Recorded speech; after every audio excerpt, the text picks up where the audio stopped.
সবাইকে নমস্কার। আমি আজকে আপনাদের মহামৃত্যুঞ্জয় মন্ত্র পাঠ করে শোনাবো। এই মহামৃত্যুঞ্জয় মন্ত্র পাঠ করলে কখনো কারো অকাল মৃত্যু হবে না।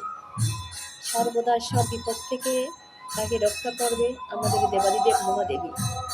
তিনি দুর্ঘটনা থেকে রক্ষা করবে, যে কোনো বিপদ আপদ থেকে রক্ষা করবে, কোনো বিপদেই তাকে স্পর্শ করতে পারবে না।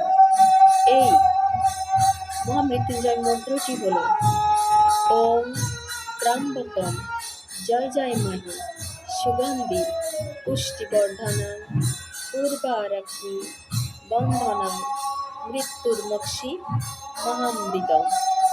এই মহামৃত্যুঞ্জয় মন্ত্র আমরা প্রত্যেক দিন সকালে, সন্ধ্যায়, আর যদি কোথাও যাবার সময় এই মন্ত্রটি আমরা পাঠ করে থাকি, তাহলে আমাদের কখনো কোনো দুর্ঘটনা ঘটবে না। সর্বদা বিপদ থেকে আমাদের দেবাদিদেব মহাদেবই রক্ষা করবে। তাই সবাই এই মন্ত্রটি পাঠ অবশ্যই করবেন, দেখবেন আপনাদের কখনো অকাল মৃত্যু হবে না। সবাইকে নমস্কার।